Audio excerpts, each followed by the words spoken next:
Hombre, Josué. Buenas noches, hermano Saúl. Hermanito Josué. ¿Ah? Dios te bendiga. ¿Qué más, Josué? Dios te bendiga, Josué. Amén. Ese Josué está grande, hombre, está grande. Ha crecido el muchacho, oiga. Está grande, se ve que está y está fuerte, man. 4 añitos. Está todo agigantado. Está bien criado, está bien tenido, qué bueno. Son unas clases que nos dan por ahí. Se le ve la salud, hermano, ese peladito está sano, qué chévere, hombre. Felicitaciones, Saúl. Tener un hijo muy sano, muy especial. Dios te bendiga. Saúl se llama el papá. Gracias. Bueno, Josué, bienvenido. Si quieres estar, con mucho gusto. Pero yo sé que te va a quedar un poquito difícil entender estas cosas porque las hablamos para nosotros, que tenemos más posibilidades, porque tenemos más conocimiento. Pero tu papá y tu mamá te explican a ti esto mismo de otra manera, bien que tú la puedas entender. Chévere. Bueno, oiga, pero se nos entraron los marinillos, ¿qué fue eso por ahí? ¿Qué violencia es eso?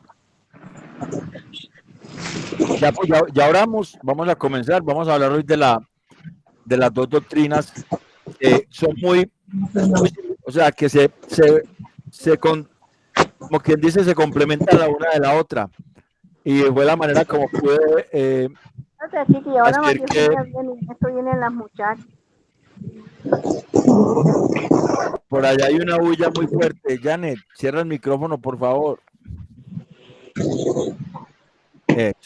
Fue la manera como pude unir dos en una para poder que terminemos el 18 de diciembre la serie. O sea, hoy vemos dos que se complementan la una de la otra y que es la elección incondicional y la expiación ilimitada, de acuerdo a Calvino.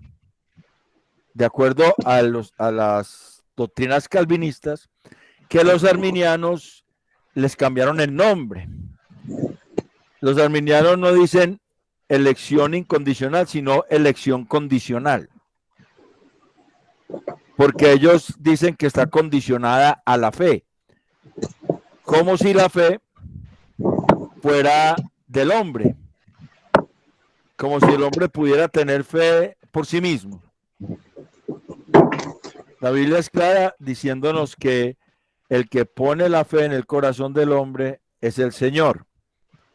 El Padre en Juan 6:29 y en Juan 6:44, Juan 6:65 y otros textos que están en el Evangelio según San Juan. Y después el Espíritu Santo que viene precisamente a proseguir la obra, a llevar a la iglesia la obra evangelística. Él va a convencer al mundo. Y ese convencer es poner fe. Ese es el asunto acá. Nosotros vimos la vez pasada la doctrina de la depravidad o la depravación total del hombre. Y terminamos con el diluvio. Y después nos dimos cuenta que después del diluvio siguió la maldad.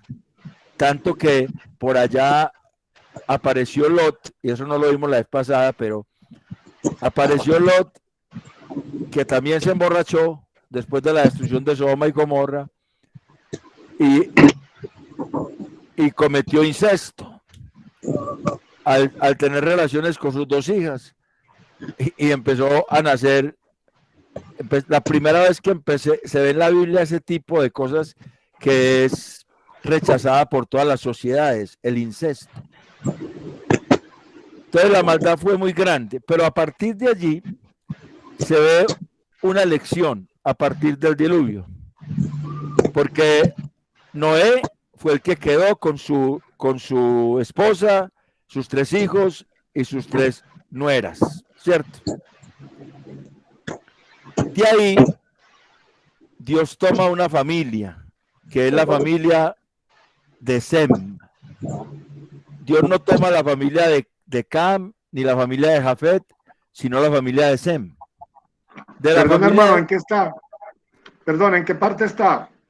¿En qué parte está? No, estoy haciendo un recuento bíblico cuando, por ejemplo, Dios llama a Abraham, porque acuérdense que en Génesis 12 Dios llama a Abraham, ¿cierto? Y Dios lo llama de una tierra, bienvenido hermano Samuel, de una tierra caldea, Ur de los caldeos, una tierra idolátrica. Acuérdese que los caldeos son los mismos babilonios. Dios llama a Abraham de esa tierra llena de ídolos, pero Abraham es descendiente de la línea de Noé, y eso lo podemos ver claramente. Abraham viene de la línea de Noé, pero viene por la línea de Sem. Por eso al pueblo judío se le llama la nación semita, porque vienen de Sem. El abuelito de Noé era Matusalén. De esa línea, por ejemplo, usted puede ver que Abraham era descendiente de Sem, pues uno de los hijos de Sem es Arfaxad. Arfaxad en Génesis 11:10. En Génesis 11:10 se nos muestra que uno de los hijos de Sem es Arfaxad. Y este fue antepasado de Taré, padre de Abraham. Génesis 11 del 11 al 26. O sea que Abraham viene de esa línea, de la línea de Noé, pero por el lado de Sem. O sea que la elección ya no fue la familia toda de Noé, sino de uno de sus hijos. Por ahí se fue la elección. Abraham, Dios lo llama con una misión de llevar bendición a todas las familias de la tierra. Esa es la tarea de Abraham. Eso es lo que Dios le dice a Abraham, que en Abraham serán benditas todas las familias de la tierra. Eso es muy interesante porque eso se cumple en Cristo. Entonces, vamos a mirar esa lección, cómo se fue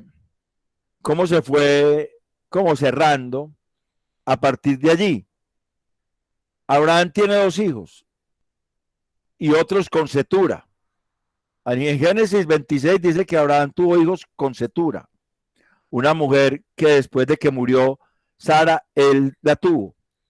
Pero antes de morir Sara, tuvo con Agar a Ismael y tuvo a Isaac con Sara. La elección se fue por el lado de Isaac, no por el lado de Ismael, sino que Dios fue por el lado de Isaac. O sea, se fue cerrando la elección del pueblo de Dios. Isaac tiene 2 hijos. Tiene a Esaú y tiene a Jacob. Y la elección se va por el lado de Jacob. Por eso la Biblia dice, a Jacob amé y a Esaú aborrecí. La elección se va por el lado de Jacob. Jacob tiene 12 hijos. Pero Dios escoge una tribu, no las 12, sino una, que es la tribu de Judá. De esa tribu de Judá, escoge una familia, la familia de Isaí.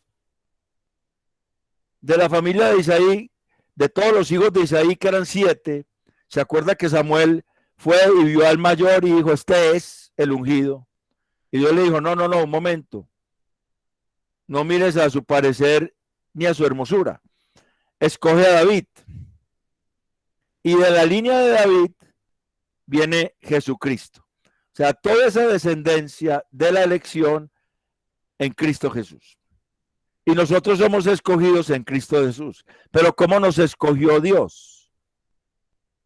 Porque los arminianos dicen que en la presencia de Dios, ¿se acuerda que Primera de Pedro 1:2 dice que fuimos elegidos en la presencia de Dios? O sea, en el previo conocimiento de Dios. Entonces los arminianos dicen que esa presencia es que Dios conocía de antemano quién iba a responder a la fe y quién no iba a responder a la fe. Eso es un error porque la presencia es de Dios. Él fue el que conoció. Él fue el que supo. Él tomó una decisión que Pablo lo dice en Romanos 8. Dice, a los que antes conoció. Eso es lo mismo. Presencia, previo conocimiento. A los que antes conoció. Él no conoció que había algo bueno, sino que Él determinó desde antes, en un plan de redención, salvar a un pueblo. Y por eso se van juntando la elección y la expiación, porque van juntas. Ese pueblo escogido tenía que ser sanado, tenía que ser liberado, tenía que ser traído a los pies de Jesús por el mismo Jesucristo. Ese pueblo escogido. Entonces, ese pueblo fue escogido por gracia y ese pueblo realmente es el pueblo de Dios. Ahora, ¿cómo podemos nosotros afirmar que Dios escogió a un pueblo y a otro no escogió? Eso es lo más controversial en este asunto. Algunos se atreven a decir que esa elección de Dios, así como la presenta Calvino o los calvinistas, incondicional, o sea, que no había ninguna condición en el hombre. Lo que quiere decir incondicional es que no había ninguna condición en el hombre no tenía nada que ofrecer a Dios para que Dios lo escogiera. Pero cuando decimos, como los arminianos, que la elección es condicional, estamos diciendo que el hombre tenía una condición en él que lo hizo merecedor de la elección. Y ya no sería por gracia. Ese es el asunto. Ya no sería por gracia. Ya sería porque había algo bueno en ese hombre que Dios vio desde antes de nacer. Y eso es contrario precisamente a lo que dice Romanos 9.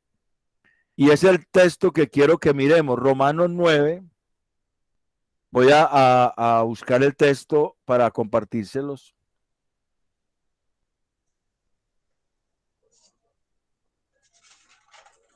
Romanos capítulo 9, versículos del 14 al 29.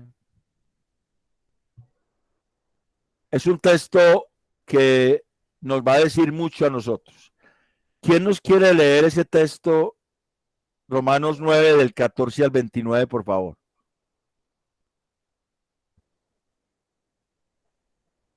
Del 14 al 29. Sí, hermano Lucas. Del 14 al 29.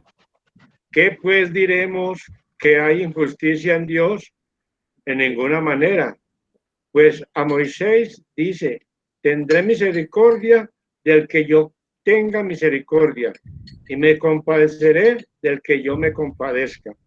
Así que no depende del que quiere ni del que corre, sino de Dios, que tiene misericordia.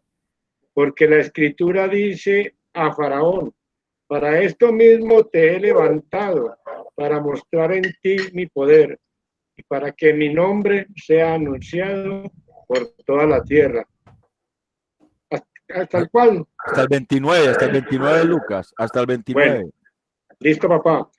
De manera que de quien quiere tiene misericordia y al que quiere endurece. Pero me dirás, ¿por qué pues inculpa?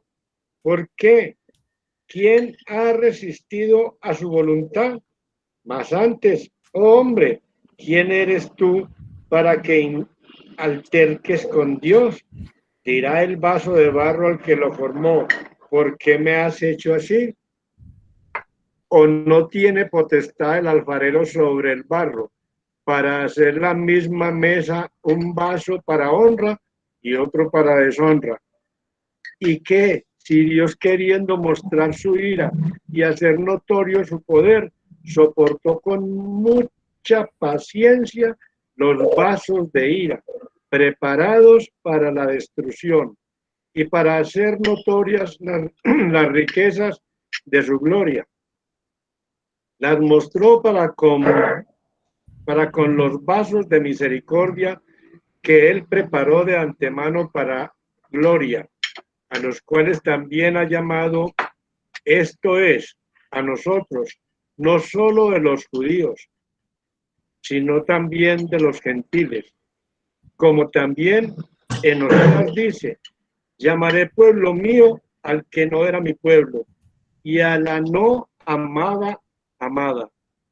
Y en el lugar donde se les dijo, vosotros no sois pueblo mío, allí serán llamados hijos del Dios viviente. También Isaías clama tocante a Israel. Si fuere el número de los hijos de Israel como la arena del mar, tan solo el remanente será salvo, porque el Señor ejecutará sus sentencias sobre la tierra en justicia y con prontitud. Y como antes dijo Isaías, si el Señor de los ejércitos no nos hubiera dejado descendencia, como Sodoma habríamos venido a ser, y a Gomorra seríamos semejantes. Sí, listo, hermano. Estamos ahí, listo. Yo no sé qué me está pasando aquí. Miércale, ¿qué pasó aquí? Bueno, vamos a parar esto. Estamos ahí en el texto de Romanos 9, del 19, del 14 al 29. Y es un texto muy fuerte, porque es un texto que nos dice a nosotros que Dios escoge de acuerdo a su criterio. O sea, Él ha escogido soberanamente. Él escogió simplemente porque Él tuvo misericordia de quien Él quiso tener misericordia. Eso es interesante porque la palabra querer que figura allí es la palabra volumai, que significa una aquiescencia o algo que es aprobado por Dios. Él mismo aprobó que era bueno tener misericordia de unos y no tener misericordia de otros, endurecer a otros. O sea, Dios mismo en su sabiduría, en su presciencia, aprobó, se supo que era aprobado, que era bueno lo que él hizo. Por eso es que Pablo lo dice en Efesios también, y lo dice diciendo que él nos escogió según el puro afecto de su voluntad, para que fuésemos adoptados hijos suyos por medio de Jesucristo, según el puro afecto de su voluntad. Y es lo mismo, porque a Dios le pareció bien y aprobó lo que él mismo hizo. Esa es Efesios, ¿qué, hermano? Perdón. Efesios 1:6. 1 del 3 al 6. Allá pueden leerlo, Lucas. Allá también está lo mismo. Solamente que aquí en Romanos está más explicado porque Pablo pone el ejemplo de Faraón. Pone el ejemplo de Faraón porque Dios endureció a Faraón, pero para mostrar su gloria, la gloria de Dios. Y él tuvo misericordia del que él quiso tener misericordia. O sea, fue por una decisión de Dios. No fue por una condición del hombre. Antecitos de eso está Romanos 9:12, cuando se habla de Esaú y Jacob, en el 11 y en el 12, y Pablo dice que el propósito de la elección no tenía nada que ver con lo que ellos hicieron, porque los escogió antes de que nacieran.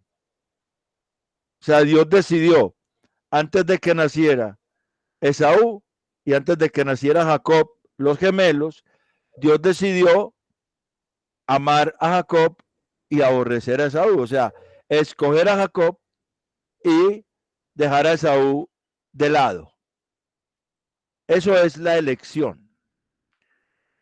En Romanos 9, 19, de 14 al 29, como nos acaba de leer el hermano Lucas, encontramos esa doctrina muy clara, porque Dios está diciendo que Él escoge justamente, no es injusto. Mira el argumento que tiene, que Pablo se anticipa. Pablo pregunta,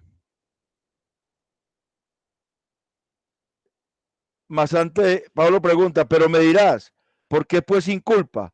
Porque ¿quién ha resistido a su voluntad? Versículo 19. Él hace esa pregunta. Y esa pregunta es para callar la boca de los que dicen, bueno, entonces si escogió a uno, si no escogió a otros, ellos van a responder por qué los escogió, y los que no van a responder, no van a responder por qué él no los escogió, entonces ¿por qué los inculpa? Si verdaderamente todos están haciendo su voluntad. Y aquí tenemos que entender algo tremendo.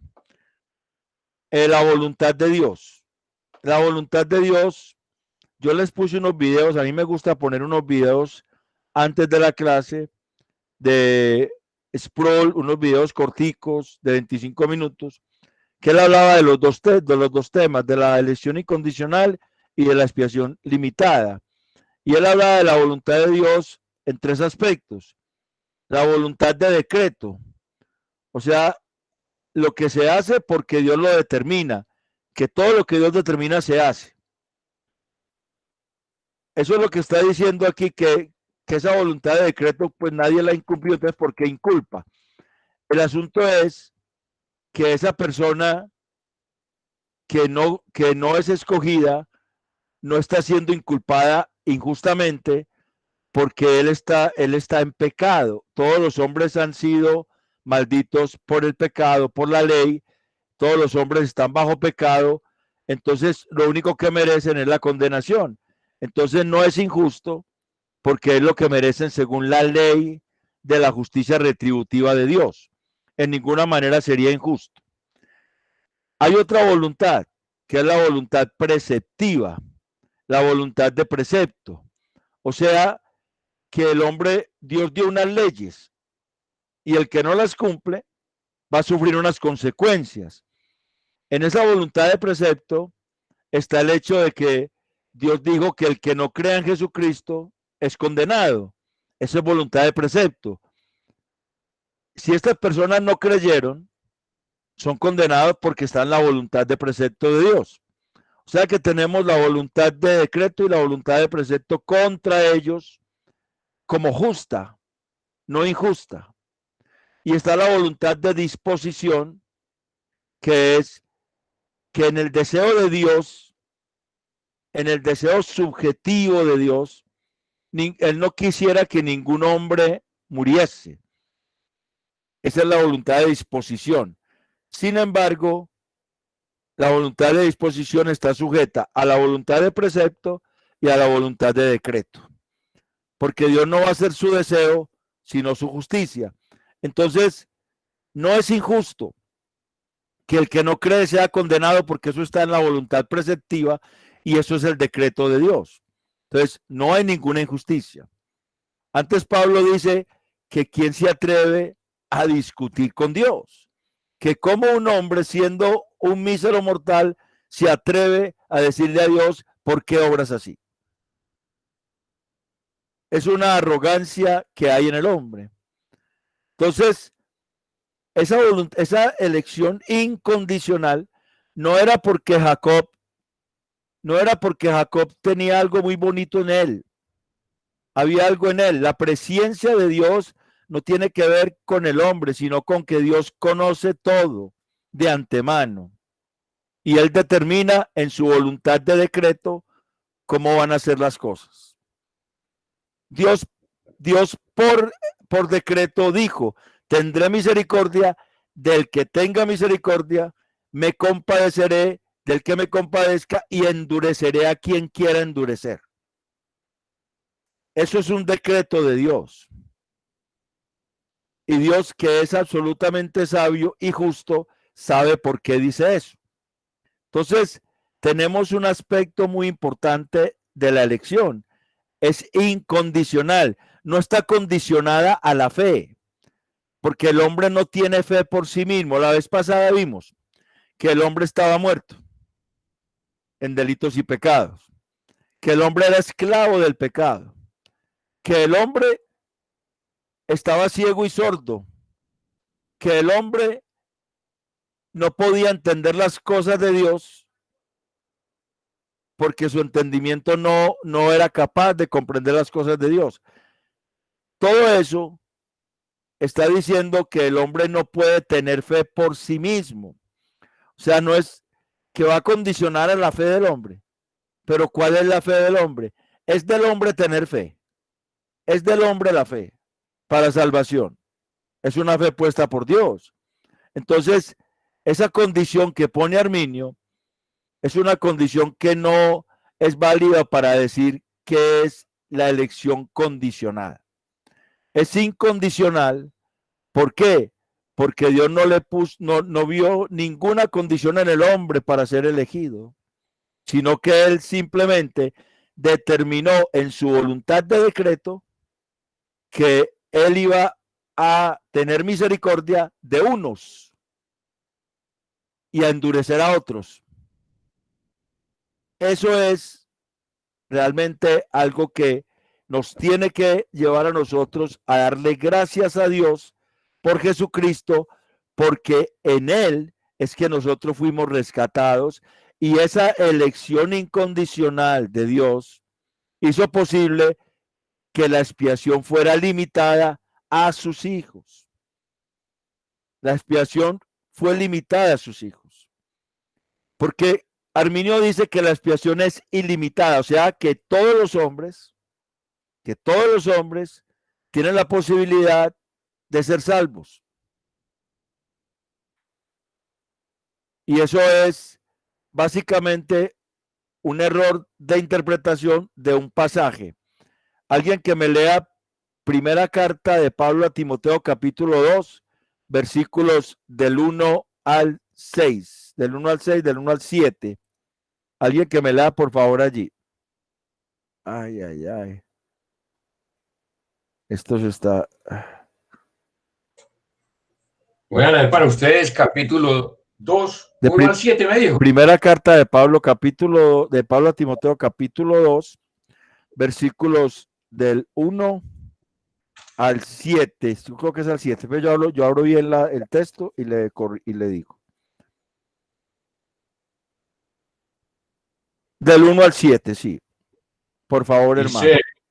Dice, exhorto ante todo a que se hagan rogativas, oraciones, peticiones y acciones de gracia por todos los hombres, por los reyes y por todos los que están en eminencia, para que vivamos quieta y reposadamente en toda piedad y honestidad, porque esto es bueno y agradable delante de Dios nuestro Salvador, el cual quiere que todos los hombres sean salvos y vengan al conocimiento de la verdad.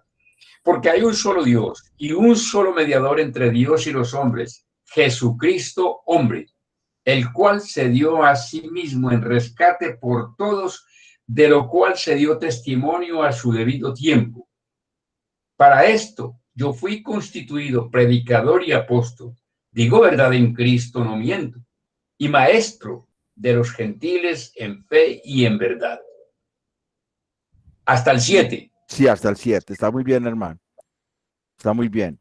Es que tengo aquí un problema con esto. Entonces, voy a buscar a ver si les puedo compartir. No sé por qué tengo un problema acá. No me está dejando mover como yo quiero. El computador se me está abriendo un montón de cosas y no sé por qué. Me está pasando lo mismo que le pasaba a usted, hermano. Vamos a ver. Me está pasando yo todavía sigo el problema. La pantalla está chica. Me está pasando lo mismo que le pasaba a usted. No sé qué pasa. Algo pasa. Bueno, resulta que ahí tenemos un texto muy interesante en el cual los arminianos se paran para decir que es una expiación ilimitada. Porque el versículo 4 dice que Dios quiere que todos los hombres lleguen al conocimiento de la verdad y sean salvos. ¿Sí o no? ¿Qué dice eso? Amén. Esa palabra que aparece ahí, querer, es la palabra celo, que es un aspecto, un impulso subjetivo del deseo de Dios, por ejemplo. Es la misma palabra que aparece cuando el Señor en Juan 17, 24 dijo, Padre, los que tú me has dado, yo quiero que ellos estén conmigo para que vean mi gloria que tuve contigo desde antes de que el mundo fuese. Es el deseo de Dios, el deseo del Señor Jesucristo. Para Dios, realmente sería muy bueno, sería un deseo maravilloso si se pudiese cumplir que todos los hombres fueran salvos y llegaran al conocimiento de la verdad. ¿Sabe lo que significa llegar al conocimiento de la verdad? Significa llegar a conocer el evangelio absolutamente, porque la palabra conocimiento allí es epignosis, que es un conocimiento dado de arriba, es un saber, un conocer absolutamente dado de arriba. Y la verdad es el evangelio, que la palabra verdad ahí es aletheia, que es algo que no se tiene que esconder, que se tiene que divulgar, que es el evangelio. O sea, y lo mismo en Efesios 1:13 dice que el evangelio es la verdad de Dios.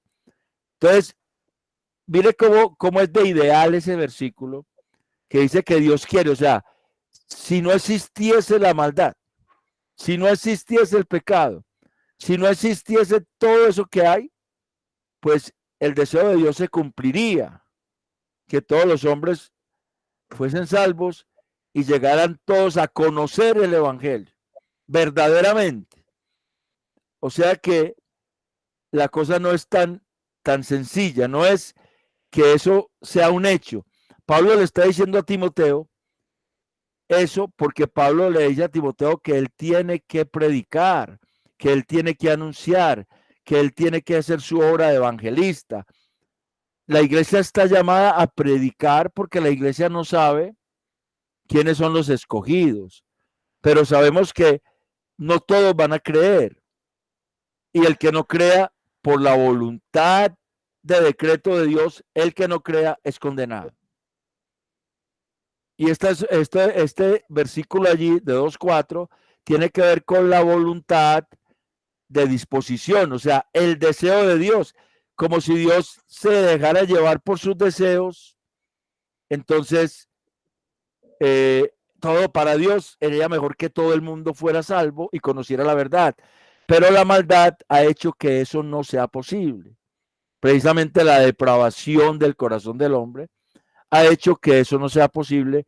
Entonces simplemente eso queda como en un ideal. Si en el mundo no hubiese maldad, todos los hombres conocerían la verdad y todos los hombres serían salvos. Esa es la subjetividad de ese versículo. No quiere decir que es que todos los hombres van a conocer la verdad.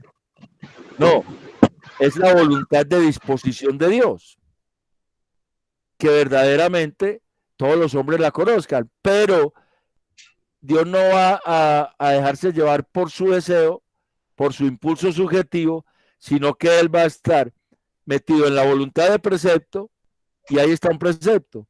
El que no crea en Jesucristo es condenado. El que crea es salvo. Entonces, esa ley, ese precepto es una ley, es un precepto.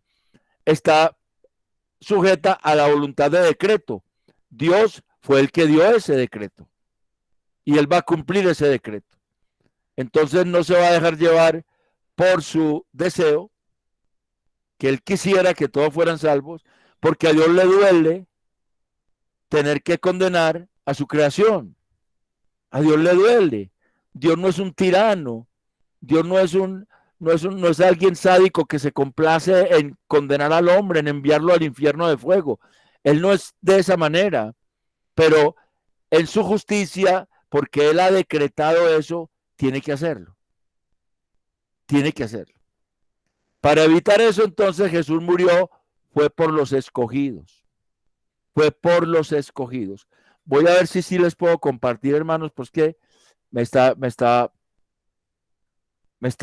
sé qué le está pasando a esto, pero cuando voy a compartir, se me sale algo allá que, no sé, me pone no me deja mover la pantalla.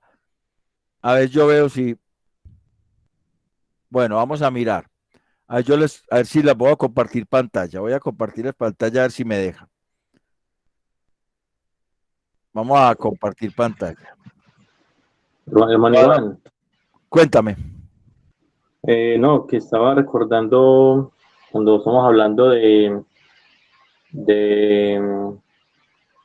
la diferencia entre lo incondicional y lo condicional, pues que dice Arminio, en una memoria, pues cuando estuve en clases de doctrina en la iglesia con el pastor, un pasaje bíblico que me impactó mucho y está en Tito 3. Sí, 3, lo lee, hermano. dice, sí, dice, porque nosotros también éramos en otro tiempo insensatos, rebeldes, extraviados, esclavos de concupiscencias y deleites diversos, viviendo en malicia y envidia, aborrecibles y aborreciéndonos unos a otros. Pero cuando se manifestó la bondad de Dios, nuestro Salvador, y su amor para con los hombres, nos salvó no por obras de justicia que nosotros hubiéramos hecho, sino por su misericordia, por el lavamiento de la regeneración y por la renovación en el Espíritu Santo, el cual derramó en nosotros abundantemente por Jesucristo, nuestro Salvador. Sí, el asunto con ese texto es que es la salvación, Dios la dio así, no por nosotros, ¿cierto? Los arminianos también dicen eso, que no es el hombre no se salva por sí mismo, pero que todos tienen la posibilidad de ser salvos. ¿Entiendes? Que eso es lo que ellos dicen. Por eso no es una expiación limitada, sino ilimitada, que es para todos los hombres. ¿Entendemos nosotros que eso es así? Vamos a mirar, le estoy compartiendo la pantalla, ¿cierto? ¿La están viendo? Hermano, ¿están viendo la pantalla? Sí, sí, señor. Vamos a ver si la puedo ampliar un poco. Bueno, listo. La doctrina de la expiación limitada. Vamos a mirar, por ejemplo, miremos Isaías 53 del 1 al 12. Alguien que me lea Isaías, que es la profecía pues sobre Cristo y su sacrificio, su entrega por el hombre. ¿Qué dice Isaías 53 del 1 al 12?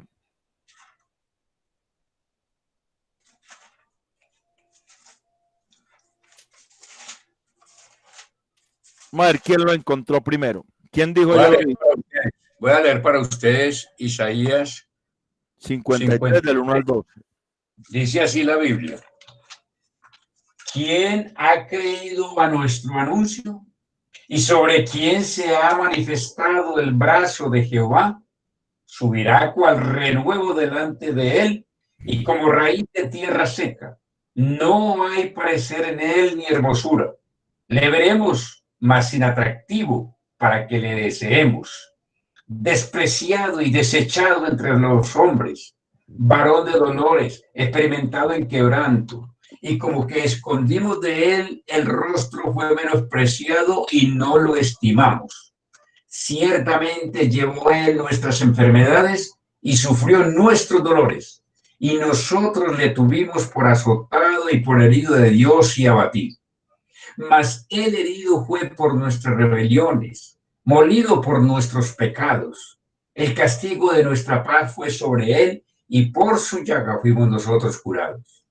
Todos nosotros nos descarriamos como ovejas, cada cual se apartó por su camino, mas Jehová cargó en él el pecado de todos nosotros.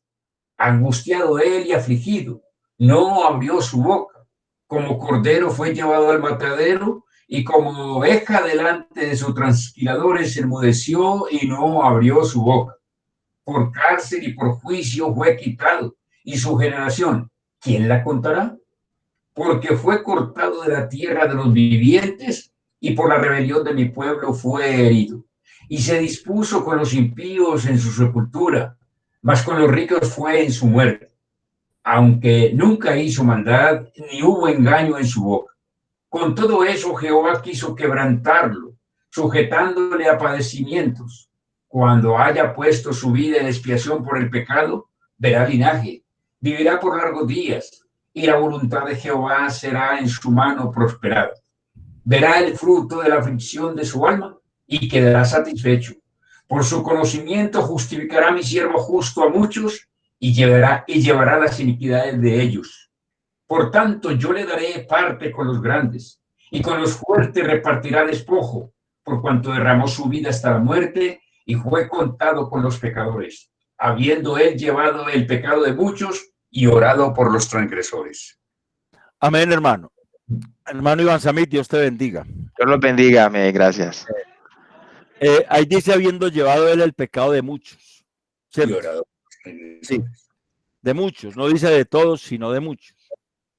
Ahora, pero en todo ese texto se habla en plural, se habla de nosotros, nuestras rebeliones, eh, nuestra paz, nuestro pecado, todo eso, se habla de nosotros. A ver, ¿quién es ese grupo del cual el profeta dice nosotros? ¿Quién es? ¿Quién es ese grupo? Y vamos a responder una pregunta que nos va a plantear tres posibilidades. O sea, la pregunta la hago en tres partes. Voy a volver a compartir. Ahora sí. La pregunta es, ¿murió Cristo por los escogidos? O sea, por los que él tenía desde antemano en su plan de salvación, o por los que él sabía que responderían a su llamado por sí mismos, porque estos son realmente lo que dicen los arminianos, o por todos, que es lo que dice la iglesia tradicional, que es el universalismo. ¿A quién se refiere cuando él en Isaías 53 del 4 al 6 utiliza el pronombre nosotros o uno de sus derivados como nuestras, no, nuestro? Tendríamos que preguntarnos a quién se refiere el profeta cuando utiliza cada uno de estos pronombres. ¿Se refiere a todos los seres humanos? ¿A una porción de estos que pueden por sí mismos producir fe? ¿O a un grupo de seres humanos que Dios determinó de antemano? Para responder estas preguntas, tendremos que mirar el libro de Isaías y encontrar los primeros destinatarios del libro. Es obvio que el profeta se dirige a ellos. En Isaías 1:1 ya se nos va diciendo que son la gente de Judá y Jerusalén. O sea, ahí va cerrando como ese nosotros. Entonces estamos hablando de un grupo especial, habitantes de Jerusalén y Judá, es decir, las tribus del sur, Judá y Benjamín. Debemos continuar el orden del libro para saber si este grupo se amplía o se reduce. Al hacerlo, encontramos que el profeta llama a este grupo casa de Jacob, es decir, los descendientes del patriarca Jacob, a quien llamó Israel, es decir, los israelitas. Isaías 2, 5 y 6. Estoy mirando para que cerremos eso. Encontramos un subgrupo especial entre los israelitas, el cual es llamado los santos. Isaías 4, 3 y 4. Pero ¿quiénes son los llamados santos? Sigamos nuestro recorrido por el libro y encontramos la simiente santa en Isaías 6, 13. Es precisamente a esta simiente santa a la cual se le promete salvación. Isaías 7, 14, Isaías 9 del 1 al 7. Podemos entender que el sacrificio de Cristo fue por la simiente santa, a la cual también el mismo profeta llama el remanente. Hay unas características de ese remanente. Alguien que me lea Isaías 10, 20 y 21, por favor.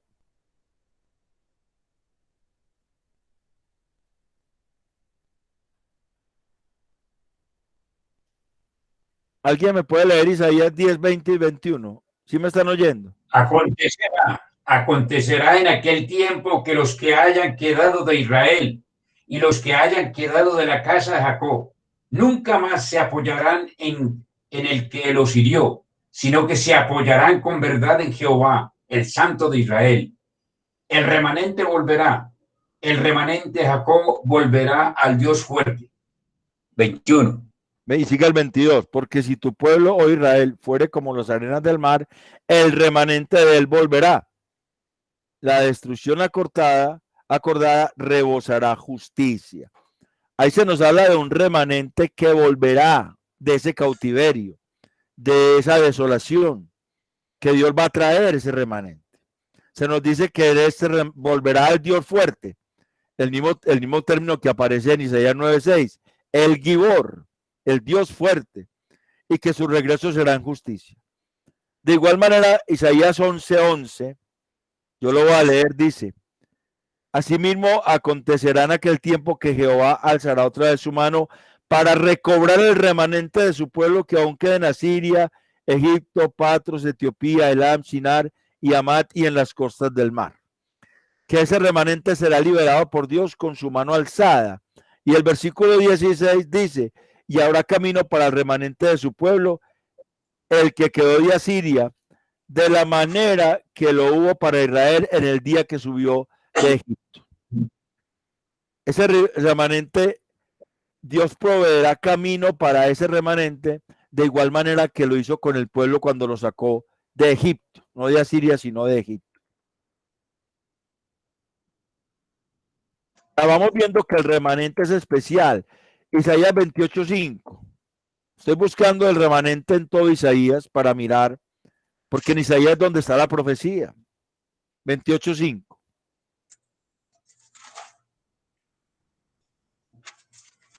Alguien que lo lea, por favor, si es tan amable. En aquel día, Jehová de los ejércitos será por corona de gloria y diadema de hermosura al remanente de su pueblo. Amén. Que habrá un día en que Jehová será por corona y diadema su remanente, por corona de gloria. O sea, ese remanente es especial, está en la mente de Dios. En Isaías 37:32 vuelve y habla del remanente. Es un término, es un tema muy recurrente en Isaías 37:32. Alguien que lo encuentre, si no yo lo leo acá que lo estoy buscando. Dice, porque de Jerusalén saldrá un remanente y del monte de Sión los que se salven. El celo de Jehová de los ejércitos hará esto. ¿De dónde saldrá un remanente? De Jerusalén y del monte de Sión los que se salven. El Señor creo que le dijo a la samaritana que la salvación viene de los judíos, ¿cierto? Sí. O sea que hay un remanente que es salvo. Isaías 49:6-7. Y Dios los salvará, dice allí, por el celo. El celo de Jehová dice esto. En el 32. El celo de Jehová de los ejércitos hará esto. No porque el remanente sea muy bueno, sea diferente a los demás, sino porque Dios tiene un pueblo celoso que quiere salvar. Isaías 49:6-7. Dice, poco es para mí que tú seas mi siervo, para levantar las tribus de Jacob y para que restaures el remanente de Israel. También te di por luz de las naciones, para que seas mi salvación hasta lo postrero de la tierra. Así ha dicho Jehová, Redentor de Israel, el santo suyo, el menospreciado del alma, el abominado de las naciones, el siervo de los tiranos. Verán reyes y se levantarán príncipes y adorarán por Jehová, porque fiel es el santo de Israel, el cual te escogió. Es una referencia a Cristo, es una profecía a que Cristo va a salvar al remanente de Israel. Se nos dice que Jehová restaurará su remanente escogido para testimonio a las naciones por medio de quien es la luz de las mismas y la salvación en toda la tierra. O sea, Cristo viene a morir por su remanente. Entonces queda absolutamente claro que el pronombre nosotros en Isaías 53 del 4 al 6, al igual que sus derivados nuestro, nuestra, nuestros pecados, todo eso, o nos, es utilizado en referencia al remanente de Israel. Ojo, está utilizado un remanente de Israel. Entonces alguien diría que la salvación solo es para un grupo especial entre los israelitas, porque es un remanente de Israel. Yo le respondería que el mismo texto, Isaías 49:6-7, declara que ese remanente se encargará de llevar salvación a toda la tierra.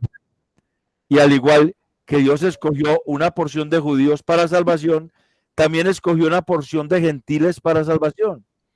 Hay un remanente de judíos salvo por gracia, Romanos 11:5, al cual el mismo Señor llamó manada pequeña. Si bien es cierto, este remanente es de los judíos, también la escritura contiene que no es judío, no se es judío por descendencia genealógica, sino por descendencia de Dios. Y ahí están unas citas. Entonces, la expiación se limita a los escogidos. Esa expiación en Isaías 53, del 1 al 12, ese nosotros es los escogidos de Dios. Ahorita vamos a mirar ese texto que se los quise compartir ahora, Hay algunos que objetan esta verdad bíblica con textos como Primera Timoteo 2:4 para mostrar que están equivocados. Quienes lo hacen, desarrollaremos la perícopa que ya les había dicho, que lo leyó el hermano Neptalí. En 1 Timoteo 2:4 dice que Dios quiere que todos los hombres sean salvos y lleguen al conocimiento de la verdad. Ya les estaba diciendo ahorita que eso es algo que no puede pasar en un mundo lleno de pecado.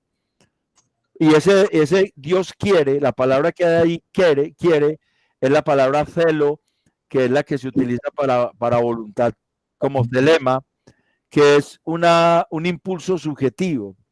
O sea que para Dios es doloroso que por su justicia se condenen hombres que él hizo. Es doloroso. A Dios le duele porque Dios no es un tirano. Mire que lo mismo que tratamos la semana pasada, a Dios le dolió en el corazón tener que raer de la tierra, de la faz de la tierra al hombre. Pero la maldad del hombre lo llevó a que lo tuviera que hacer. Y si usted va a Apocalipsis 8:1, allá antes de derramarse el séptimo sello, dice allí en Apocalipsis 8:1 que hubo un silencio por media hora en el cielo. Nosotros tenemos la costumbre de hacer un minuto de silencio por el dolor de alguien. Allá fue media hora de silencio por el dolor que le causaba a Dios tener que ejecutar un juicio contra una creación que él hizo, que en su justicia tendría que ser condenada. ¿Por qué? Porque no se sujetó a la voluntad preceptiva. La voluntad preceptiva de Dios, que lo estábamos compartiendo en el video de Sproul, esa voluntad preceptiva es la voluntad de Dios expresada en los mandamientos. Digamos que los 10 mandamientos, pero en el Nuevo Testamento también hay mandamientos. La Biblia dice en Juan 3, del 19 creo que es, que el que no ha creído ya ha sido condenado. Eso es un precepto. Y eso es un decreto de Dios en la voluntad decretada, que es la que se va a dar. No se va a dar la voluntad de disposición, que es la que aparece aquí en primera Timoteo 2:4, el deseo de Dios, sino que ese deseo de Dios está sujeto a la voluntad preceptiva y esa está sujeto a la voluntad decretada. La voluntad preceptiva el hombre la puede dejar de cumplir, pero sufre consecuencias. En este caso, el no creer en Jesucristo va a traer la condenación al hombre. Entonces vamos a mirar este pasaje, porque este pasaje nos habla de somos llamados a orar por la salvación de todos. O sea, Pablo está diciendo a Timoteo que él empiece a enseñar que las iglesias, y Pablo también quiere que los hombres, que las iglesias, que los hombres, o sea, los varones, allá la palabra es aner, no la palabra antropos, sino aner, los varones dirijan una oración por todos los reyes, por todos los hombres y en especial por los que gobiernan, con una oración con ruego y acción de gracias, o con súplica y acción de gracias, para que podamos vivir tranquilos y sosegadamente. O sea, para que vivamos en una paz tremenda y mostremos adoración a Dios con una honestidad total. O sea, Pablo está hablando de algo en su ideal, de algo que no se va a dar en un mundo lleno de maldad, pero él quiere que la iglesia ore por los gobernantes para que los gobernantes se conviertan, porque si se convierten, entonces ellos van a ser gobernantes que tratarán de gobernar en paz al pueblo y serán gobernantes que adorarán a Dios con sinceridad. Eso es el asunto acá. Pero él da unas razones para esas oraciones. La primera razón, dice él, que eso es bueno y agradable delante de Dios. Quiere decir que eso es de valor y tiene total aceptación ante Dios. La oración, el orar por los gobernantes. La segunda razón está en la voluntad de disposición de Dios. Todos los hombres son salvos y tienen un conocimiento de lo alto sobre el evangelio. O sea, eso sería como una razón que podría esperarse que pasara donde no hubiese pecado. Porque la palabra conocimiento de la verdad esta palabra es epignosis, conocimiento absoluto dado de lo alto. Entonces todos los hombres tendrían un conocimiento del evangelio. Eso no parece cuadrar con la maldad que va en cada vez creciendo más en el corazón del hombre. La tercera razón, Jesucristo, Dios encarnado, es el único reconciliador de los hombres con Dios. O sea, la razón para orar es porque Jesucristo los puede reconciliar, porque es el único mediador, el único reconciliador, y el cual tomó el lugar de todos, y él dice que eso ya lo aclaró antecitos en el capítulo 1, versículo 15 y 16, él ya dijo que el Señor Jesucristo había muerto para salvar a los hombres. Y esa oración la debemos acompañar con el servicio. Nuestro ministerio está al servicio del propósito de Dios con los hombres. O sea, el asunto es que no sabemos quiénes son los escogidos. Nosotros no sabemos quiénes son los escogidos. Entonces debemos tratarlos a todos como si fueran escogidos. Y es un servicio concedido por iniciativa de Dios, porque Él fue el que constituyó a Pablo apóstol. A nosotros nos constituyó en otros servicios, en otros ministerios. Y ese propósito era que pudiéramos reconciliar a los hombres con Él por medio del evangelio. Dice allá, en fe y en verdad. La palabra fe, pistis, también tiene que ver con reconciliar, y la palabra verdad es el evangelio. Entonces, el asunto aquí de que Dios quiere que todos los hombres sean salvos es que en la disposición de Dios hay ese anhelo. Entonces, como la iglesia no sabe quiénes son los escogidos, pues debe orar por todos, y así cumple con ese mandato, que es un mandato que tiene que ir acompañado con un servicio al Señor. Ese es el asunto. No todos los hombres van a ser salvos porque Dios lo quiere. Dios lo quiere en su impulso subjetivo, en su deseo. Si Dios anduviese en su deseo, entonces todos los hombres serían salvos, a pesar de que hubiesen hecho y deshecho, lo cual va en contra de la voluntad preceptiva y de la voluntad de decreto de Dios. Entonces, la voluntad de Dios no se va a sujetar al deseo de Él, sino a su justicia. Y en su justicia ha determinado que el que no crea en Jesucristo no es salvo.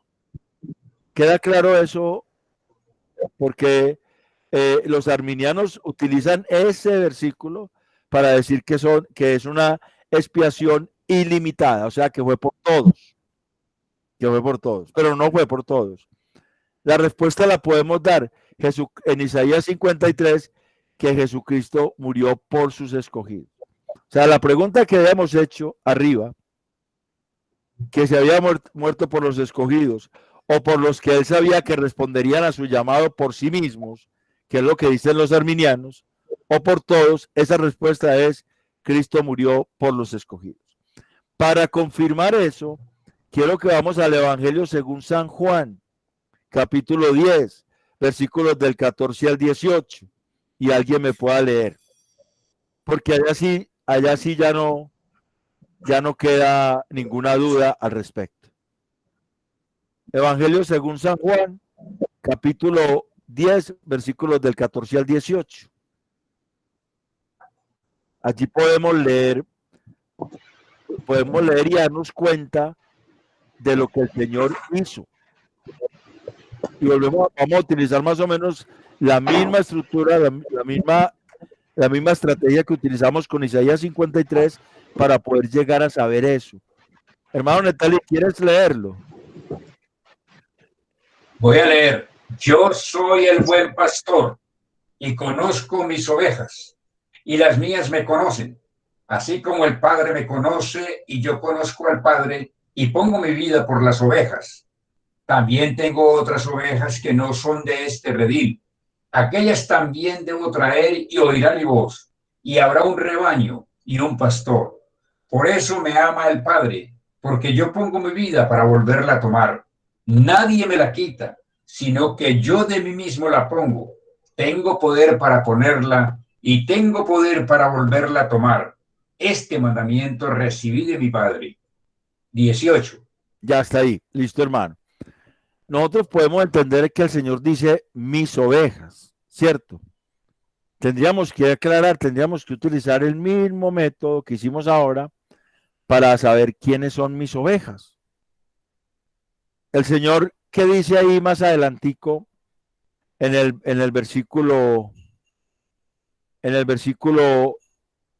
26? ¿Qué dice en el versículo 26? Vamos a utilizar todo ese contexto inmediato para poder llegar a aclarar bien la cosa. ¿Qué dice el versículo 26 del capítulo 10? Pero vosotros no creéis, porque no sois de mis ovejas, como os he dicho. O sea que esos que el Señor les habló ahí, según el versículo 24 y 24, le rodearon los judíos y le dijeron, es un grupo de judíos, pero ¿a qué grupo de judíos se refiere? Tendríamos que seguir cerrando ese grupo. ¿A qué grupo de judíos se refiere cuando él dijo, vosotros no sois de mis ovejas? ¿A qué grupo de judíos se refiere él? A los que oyen la voz de él, versículo 27. No, los que no son de mis ovejas. Ah. Que no son de mis ovejas. Mire que el versículo 26 dice, pero vosotros no sois de mis ovejas.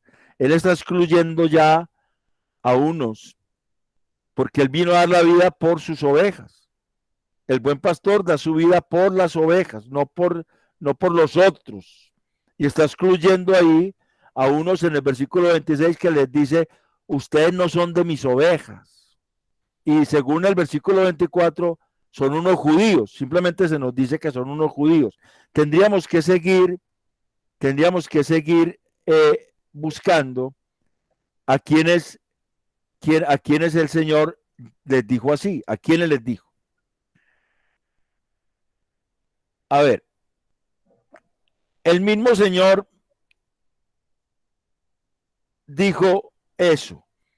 ¿Quiénes decían que Jesús tenía demonio? En Juan 10, 19. Ahí mismo en el capítulo 10.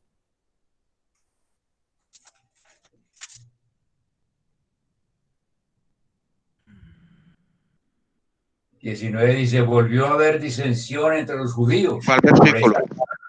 Y el 20. Muchos de ellos decían, siga. Decían, demonio tiene y está fuera de sí. ¿Por qué le oís? O sea que se nos va aclarando quiénes son los que el Señor excluyó.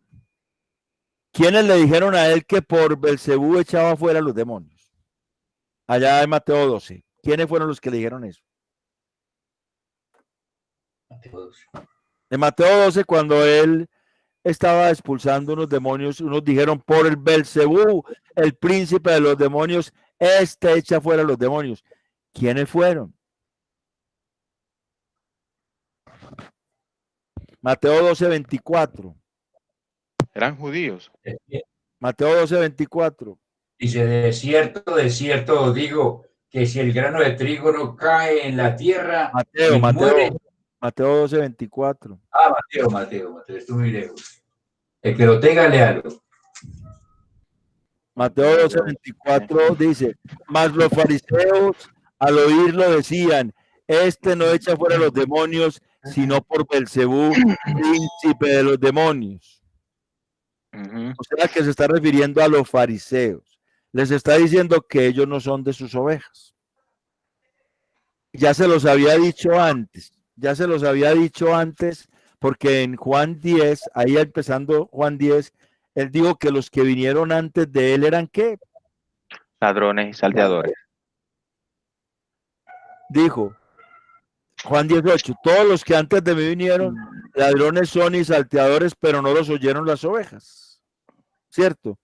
Y se le está refiriendo a ellos, a los que venían en el nombre del Señor a decir que eran los que traían el mensaje de Dios y eran verdaderamente alguien por los que el Señor no vino a morir.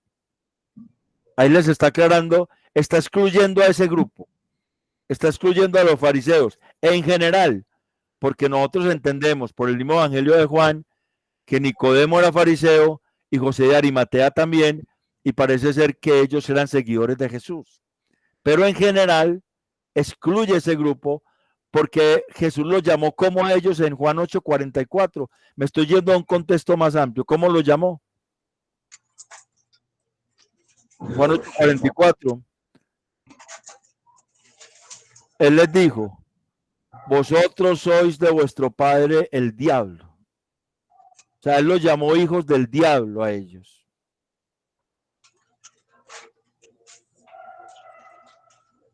Los fariseos quedaron... No, ¿cuál era? ¿11:44? No. 8:44. 8:44. Vosotros sois hijos de vuestro padre el diablo, y los deseos de vuestro padre el diablo queréis hacer. Él ha sido homicida desde el principio y no ha permanecido en la verdad, porque no hay verdad en él. Cuando habla mentira, de suyo habla, porque es mentiroso y padre de mentira.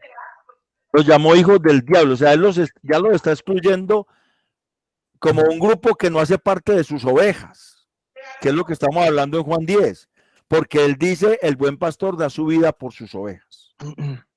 Él dice así, y él dice que tiene unas ovejas que escuchan su voz, que oyen su voz y le siguen porque conocen su voz. ¿Cierto? Está ahí en lo antecito, en el versículos 3 y 4 de capítulo 10.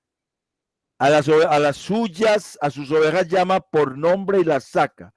Y cuando ha sacado fuera todas las propias, va delante de ellas y las ovejas le siguen porque conocen su voz.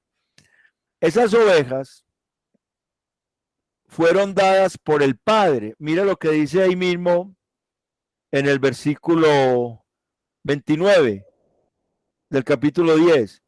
Mi Padre que me las dio es mayor que todo y nadie las puede arrebatar de las manos de mi Padre. O sea que él viene a morir por las ovejas que el Padre le dio. De los judíos. Volvemos a lo mismo de Isaías. Por eso Pablo dice que él primero vino a los judíos y después a los gentiles. Amén. Y lo mismo dice Juan. Primero vino a los judíos, después a los gentiles. Cierto que uno no erra en eso, que el Señor vino, o sea, físicamente vino fue por las ovejas perdidas de la casa de Israel. Es que él lo dijo. Eso, ya el otro ministerio de los gentiles, pues de pronto se lo encomendó a los apóstoles, pero eso ahí dice también.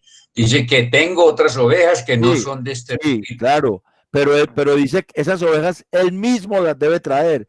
No se las va a dar el Padre, sino que él mismo las debe traer, dice ahí. Eso.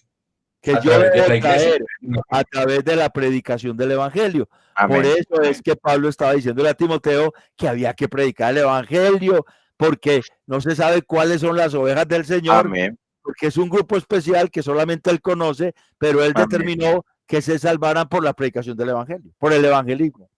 ¿Quién los va a convencer? Pues el Espíritu Santo, porque el Espíritu Santo va a convencer de justicia, de juicio, de pecado, de justicia y de juicio. Él es el que va a convencer por la palabra, la predicación, y el Espíritu va a tocar. Ya no es que el Padre los trajo a Jesús, ya es que Jesús envía a su iglesia, porque esa es la gran comisión. Amén. Y predicar el Evangelio a todas las naciones. No les dice en Israel, dice a todas las naciones. Es la manera como van a ser alcanzadas esas ovejas que él mismo debe traer. Ahorita. ¿Entiendes? Pero ellos también son escogidos. Por eso este pasaje de Juan 10, del 14 al 18, lo he titulado, les voy a compartir la pantalla, ahora sí. Les voy a compartir la pantalla, ya como que podemos compartir. Les voy a compartir la pantalla.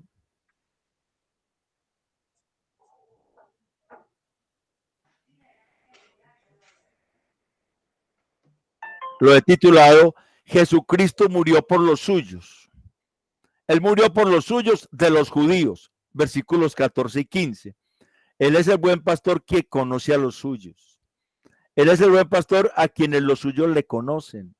Esa relación de conocimiento se compara con la misma relación entre el Padre y el buen pastor. Es por esto que él sabe por quiénes pone su vida. Es decir, por sus escogidos judíos. En este caso, él sabe por quiénes pone su vida. Él sabe quiénes son los escogidos, los cuales el Padre le dio y ahí hay varios versículos. Juan 6:37 dice, todo lo que el Padre me da vendrá a mí. Juan 6:44, Juan 6:65, Juan 10:29, ahí cerquita está, ya lo vimos, que el Padre le dio, me las dio, mi Padre me las dio, las ovejas. Y en la oración de esto, ¿por qué se me metió aquí? Bueno, esto aquí hay como un errorcito que hay que sacar. Y en la oración de Jesús, en Juan 17, habla por los que del mundo, los que tuyo eran y me los diste, hablando de los primeros que creyeron, o sea, sus discípulos. Juan 17, 6 y 11. Pero él también murió por los suyos de los gentiles. Versículo 16, lo que decía el hermano Netalí, a los cuales él mismo debe traer por medio de la evangelización, para que le sigan, porque conocen su voz, para ser él su pastor. Él murió por los suyos por obediencia al Padre. El Padre quien le ama porque él muere y resucita voluntariamente. O sea que el Padre le ama porque Jesucristo se da por los suyos, por los que el Padre le da. Y le ama en ese amor. Es una razón que da, una de las muchas razones. Pero nos debe decir a nosotros, bueno, nosotros nos damos por la iglesia, nosotros nos damos para que el Señor rescate a la iglesia, nosotros sí anunciamos a Cristo, porque eso implica que el Padre nos ama, porque voluntariamente lo hacemos. Jesucristo murió y resucitó voluntariamente. Nosotros podríamos decir, morimos por Cristo. Pablo dijo que él vivía, que vivía Cristo en él y que en Cristo estaba juntamente crucificado, ¿cierto? Él tenía esa idea de morir por Cristo, por predicar el evangelio, por llevar esa comisión a cabo. Y es la obediencia a la voluntad del Padre. Esa obediencia está, pues la obediencia al Padre está en la voluntad del Señor. Está en nosotros, en nuestra voluntad, obedecer al Padre.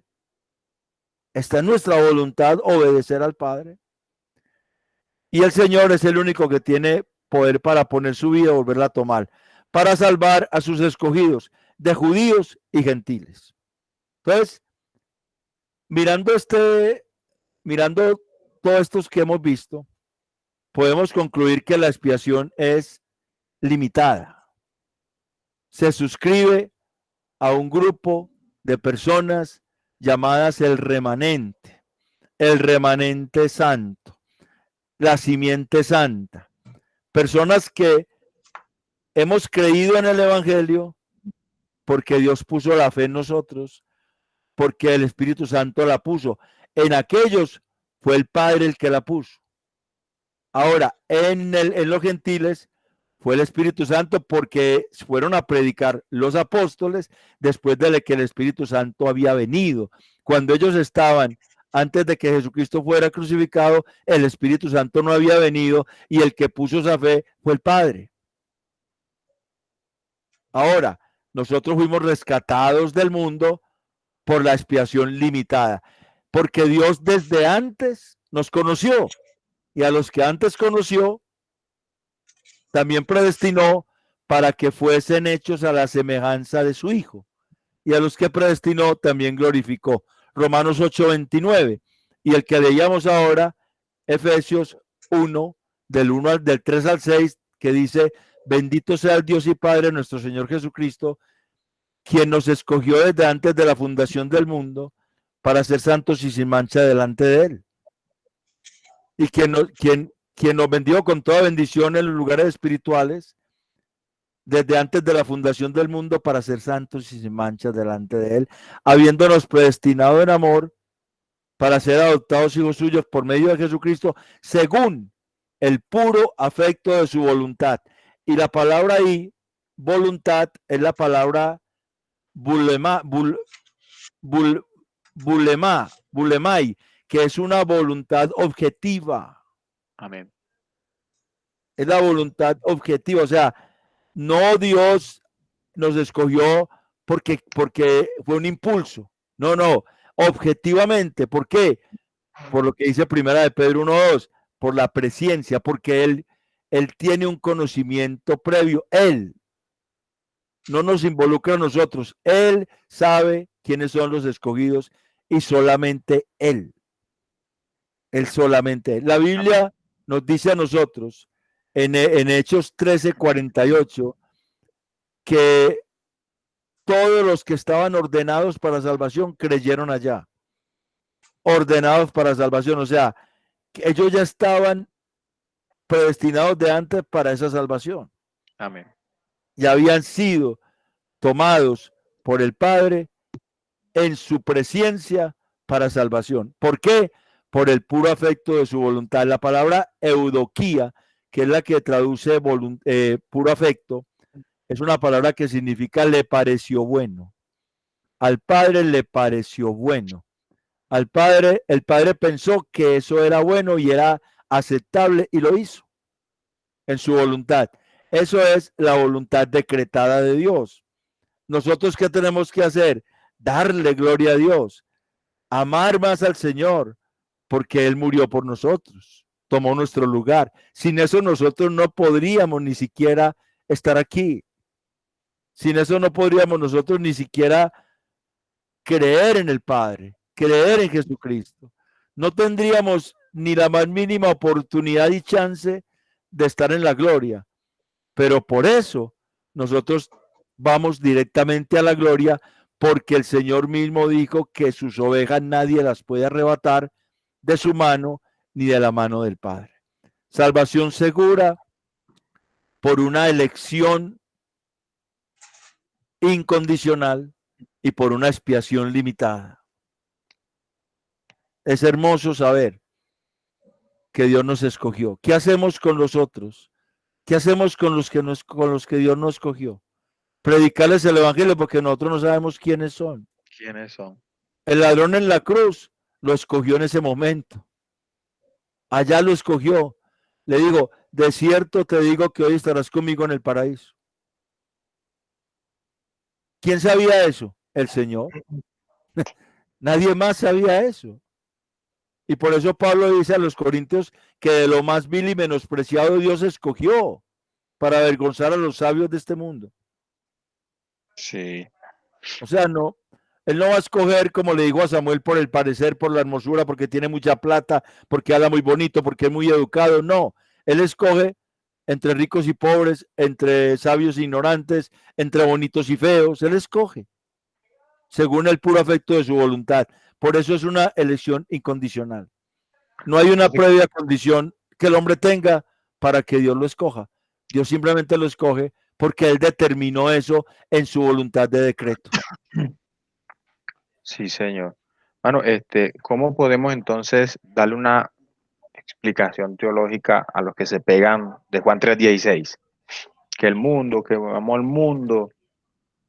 Por eso, pero es que ahí mismo dice, para que todo aquel que en Él crea. Uh-huh. Porque es que sus escogidos están en el mundo. Para poder afectarlos a ellos, tuvo que amar al mundo. Porque ahí están sus escogidos. O sea, ya sí, entiendo. de ese mundo es que Él sacó a los escogidos. Juan 17:6 y Juan 17:11, en la oración que Él está diciendo, dice, Padre, ellos eran del mundo, eran tuyos y tú me los diste del mundo. A los que del mundo tú me diste, eran tuyos y tú me los diste. O sea, Él vino al mundo a sacar a sus escogidos de los judíos para salvación también de los gentiles. Porque nosotros leímos en Isaías 49:6, que es una profecía mesiánica que habla del remanente, que ese remanente es el que va a llevar la salvación a las naciones. Y eso se cumplió en los apóstoles. Isaías 49:6 dice, poco es para mí que tú seas mi siervo para levantar las tribus de Jacob y para que restaures el remanente de Israel. También te di por luz de las naciones para que seas mi salvación hasta lo postrero de la tierra. Esa profecía de Jesús, salvando al remanente, también lleva la bendición de Abraham, de que esa bendición llegue a todas las familias de la tierra. Dice ahí lo postrero. El Señor, ¿qué les dijo en Hechos 1:8? ¿Qué les dijo? Y recibiréis poder cuando haya venido sobre vosotros el Espíritu Santo, y entonces me seréis mis testigos. La gran comisión en Jerusalén, en toda Judea, en Samaria y hasta lo último de la tierra. Él está cumpliendo lo que dice Isaías 49:6 a través de su remanente que él salvó. Y que por eso nosotros también somos salvos, porque eso estaba en la voluntad del Padre, porque el Señor en Juan 10:16 dice, tengo otras ovejas también, que no son de este redil, o sea, no son judías, pero a esas las debo traer yo, para que haya un rebaño y un pastor. O sea, yo voy a ser pastor de esos también que no son judíos. Es lo que está diciendo. Pero los voy a traer ¿cómo? A través del remanente. Y por eso la iglesia tiene una obra evangelística y misionera que hacer, porque su misión es alcanzar a los gentiles para que se cumpla el número que está en Isaías 6:11. En Apocalipsis 6:11. En Apocalipsis 6:11, cuando los mártires que están allá en el cielo, ¿hasta cuándo, Señor, vengará la sangre, nuestra sangre, todo eso? Hay una respuesta muy bonita. Apocalipsis 6:11 dice,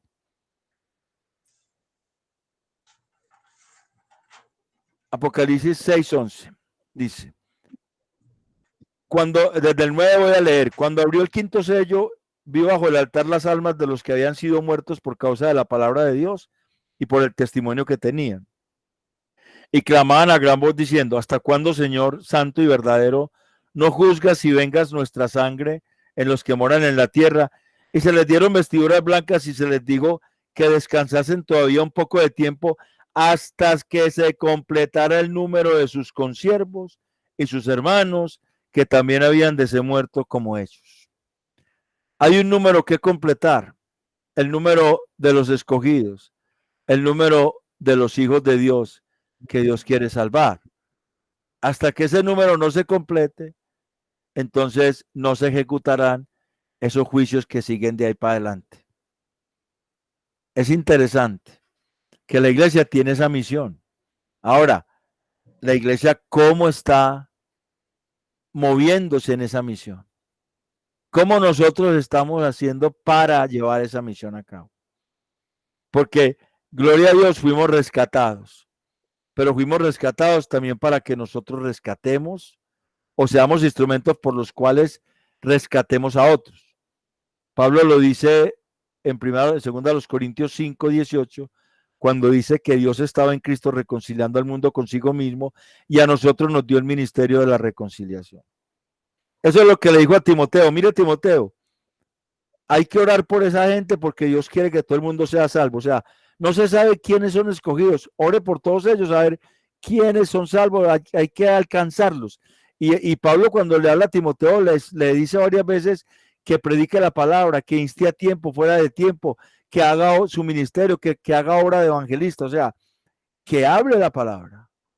Porque es a través de hablar la palabra que Dios va a tocar vidas. Y los escogidos de Dios, entonces, nacerán de nuevo. Los otros no, porque no son escogidos para salvación. Y eso es una cuestión de la voluntad decretada de Dios. Por eso Pablo en Romanos 9:19 dice, entonces dirás, y es injusto ¿por qué inculpa si todos hacen su voluntad? ¿Por qué inculpa? Y no es injusto, porque la condenación es lo que merece todo ser humano. Simplemente que por su misericordia especial y su gracia, Él nos apartó para salvación. Porque Él quiso, simplemente porque Él quiso desde su objetividad y desde que a Él le pareció eso bueno y aceptable hacerlo. Contra eso, Pablo mismo responde y dice, ¿quién eres tú? En el versículo 20 de Romanos 9.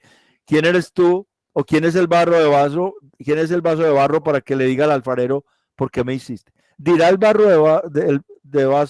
de barro al alfarero por qué me hiciste. O sea, ¿quién es el hombre para que alterque con Dios? Entonces, no es como los arminianos dicen, que había en el hombre Dios vio que ahí había en el hombre una una capacidad de respuesta. No, no, no. No es eso. Fue Dios que absolutamente determinó. Y gloria a Dios que lo hizo.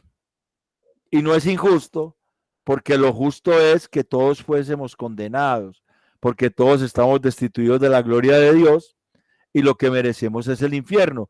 Pero Él en su gracia y misericordia provee salvación en Cristo Jesús, porque Él nos escogió desde antes de la fundación del mundo para ser santos y sin mancha delante de Él. Es una elección limitada a su iglesia. El problema es que no sabemos quién es iglesia. No estamos hablando de congregaciones, estamos hablando de la Iglesia Universal del Señor. Amén, gloria a Dios. ¿Alguien? No, ayer yo tuve Cuéntame. Ayer yo tuve esta charla aquí en la casa y casi me comen vivo.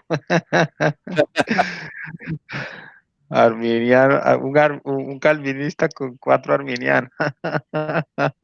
Lo que pasa es que cómo Te iba a decir sí, hermano Netali. que, a ver, en algunos de los comentarios que hiciste, ahí puede quedar una duda entre nosotros acerca de que dijiste que al ladrón de la cruz lo escogió en ese momento Jesús. Bueno, Efesios capítulo no es capítulo 1. No es que lo escogió en ese momento, hermano, sino que en ese momento no. fue salvo. Yo sé que no había sido escogido desde antes de la fundación del mundo. O sea, no fue tu tema, ¿no? No es el tema, sino que pudo haber quedado alguna duda en esa expresión suya, que lo hizo, no sé por qué, pero no es tu tema. El tema es que somos salvos desde antes de la fundación del mundo en el amor de Dios, conocidos por Él porque así lo determinó Él, y que al ladrón de la cruz no fue la excepción, sino que a Él también lo escogió desde antes de la fundación del mundo. Sencillamente que lo sacó, como dice el apóstol San Pablo en 1 Corintios, así como por el fuego. A punto de caer al infierno lo liberó y lo puso en su lugar, como le dijo anteriormente, que dijo, hoy estás conmigo en el paraíso. Yo te dije eso, les dije eso, fue porque antes de eso dije, porque no sabemos quiénes son los escogidos. O sea, ¿quién se iba a imaginar que ese ladrón en la cruz era escogido? Eso es lo que quería apuntar.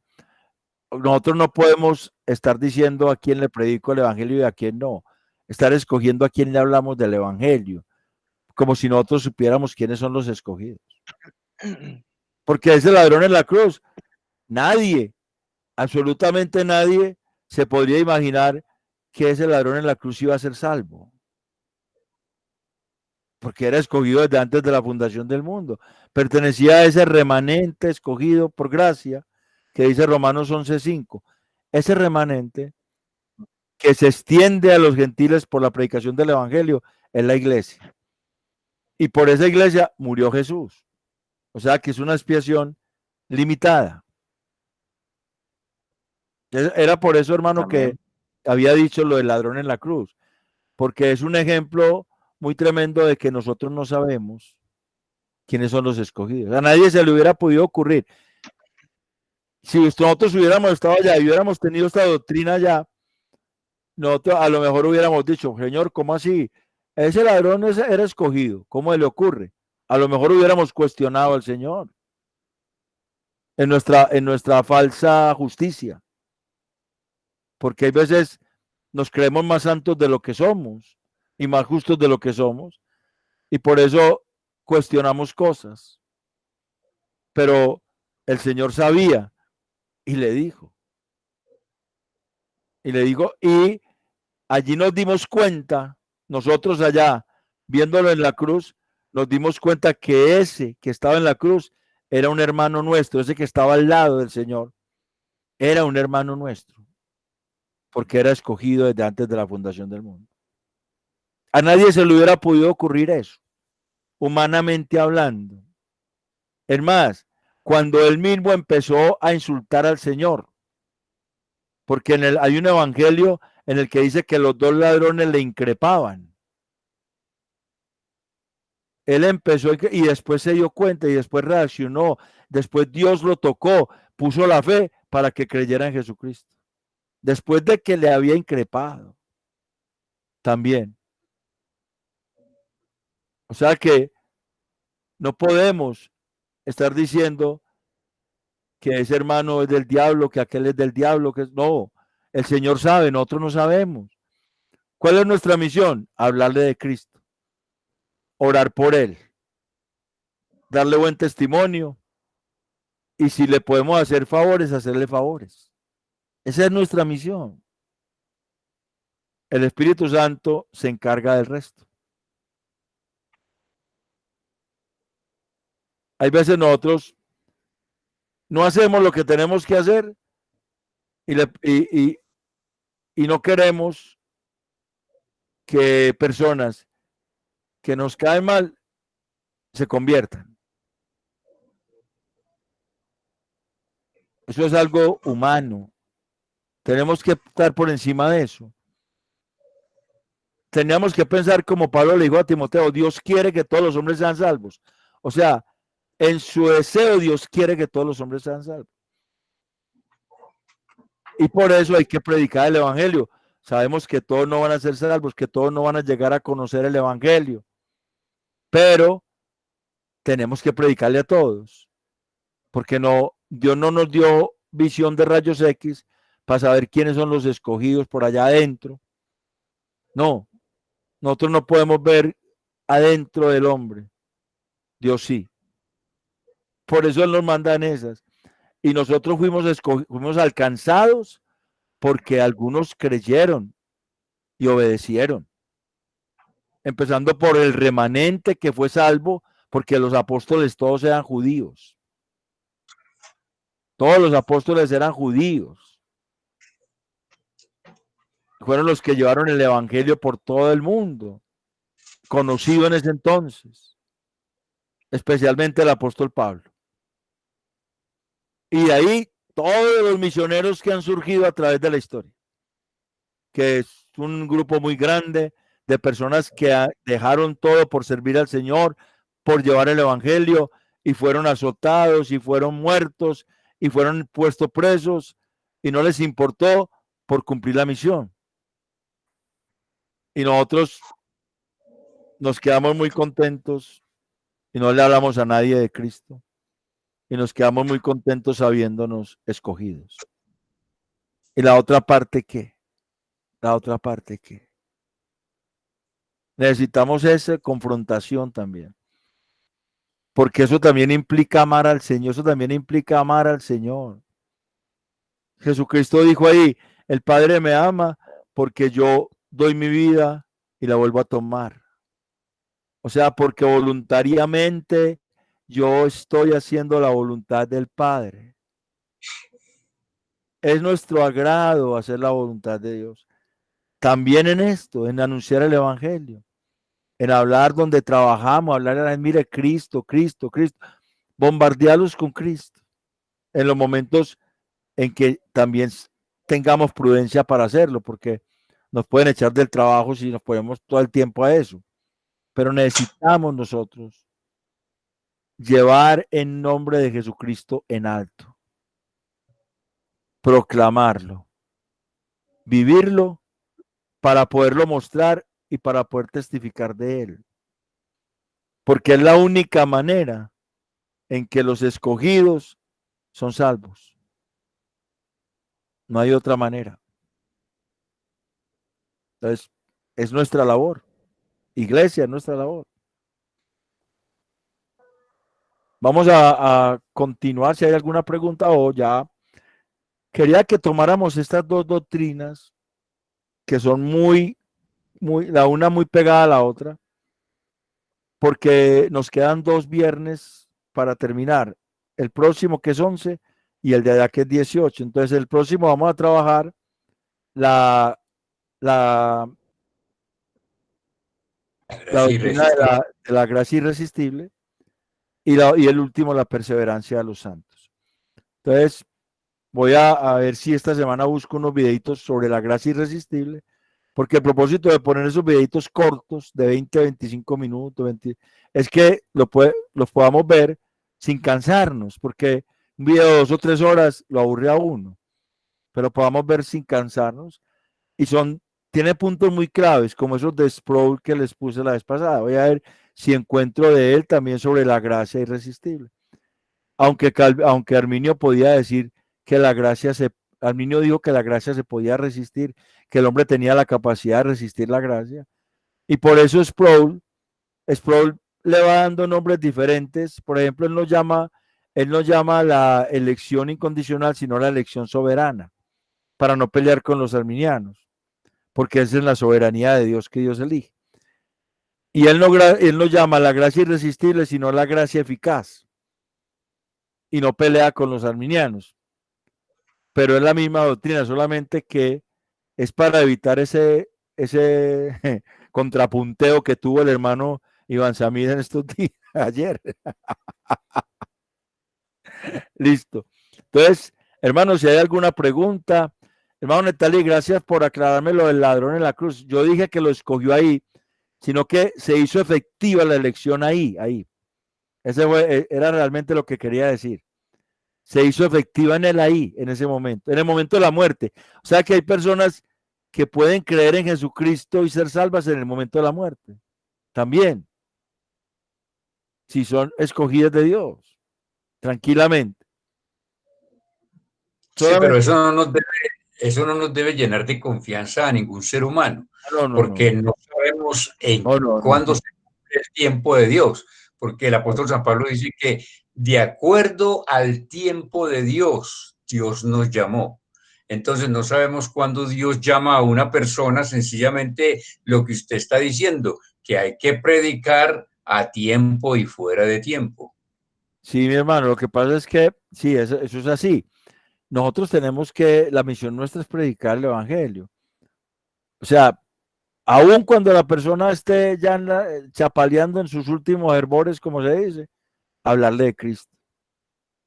Eso yo sé que lo hacía Janet cuando trabajaba en la clínica de Las Vegas, en la clínica de las Américas. La hermana Janet lo hacía con los pacientes terminales. Ella les hablaba de Cristo mientras estaba ahí con ellos. Les hablaba de Cristo y los pacientes, ella les decía que movieran una mano si lo podían oír o algo, y así se daba cuenta que le estaba hablando de Cristo. O sea, porque en el último momento también puede la persona ser tocada por el Espíritu Santo si es de Dios, ¿Cierto? La Biblia dice que los que son de Dios, las palabras de Dios oyen. Y van a venir. Sí, dice el versículo 27, mis ovejas oyen mi voz, yo las conozco y me siguen, y yo les doy vida eterna, y no perecerán jamás, ni nadie las arrebatará de mi mano. Y en Juan 8, 37 dice que el que es de Dios, la palabra de Dios oye, ¿cierto? O sea, el escogido de Dios. Entonces, ese es el asunto, hermano. Si hay alguna pregunta o algo que hay que aclarar, algo que quede como en el tintero por ahí. Lo que pasa es que uno puede coger versículos a la loca, Iván Samit, para refutar estas doctrinas. Si yo digo de tal manera modelos al mundo, mire que es a todo el mundo, no, pero es que ahí dice para que los que crean, ahí hay una condición ya en la voluntad preceptiva de Dios, ahí hay un precepto. Los que crean, ahí ya quita de que sea todo el mundo. Y ahí ese precepto, la voluntad preceptiva, para que todo aquel que crea en él sea salvo. Ya. Eso es un precepto de Dios. Y eso es un decreto de Dios. Y eso está por encima de la voluntad de disposición de Dios de querer que todo el mundo sea salvo, porque Dios no quiere la muerte del pecador. Eso lo viene diciendo desde el Antiguo Testamento. Pero aunque no es su deseo, Él pasa por alto su deseo para hacer su justicia. Y nos enseña a nosotros que hagamos lo que es justo, aunque no nos guste.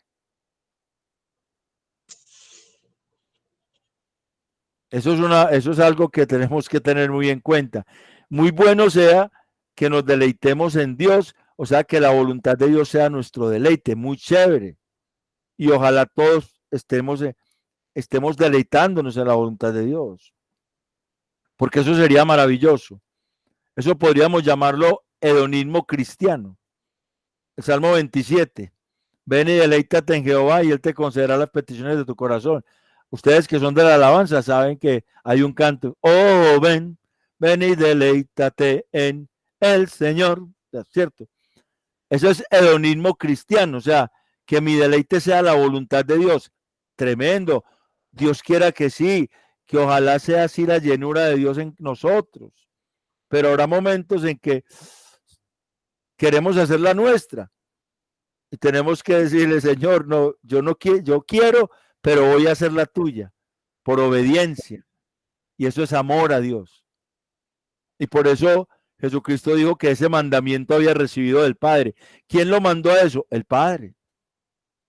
Juan 3:16. Lo mandó a morir por sus ovejas. Entonces esa perícopa de Juan 10, del 14 al 18, está muy ligada a Juan 3:16. Y entonces les puedes decir, mire, pero es que él dice que va por mis ovejas. Y a uno les dijo que no eran de sus ovejas. Ahí les dice, ahí con eso ya les dice que no fue por todos. Pero eso es como el que quiere oír y el que no quiere oír, hermano. Eso, a usted le toca doblar rodilla, papá. Que le salgan callos en la rodilla.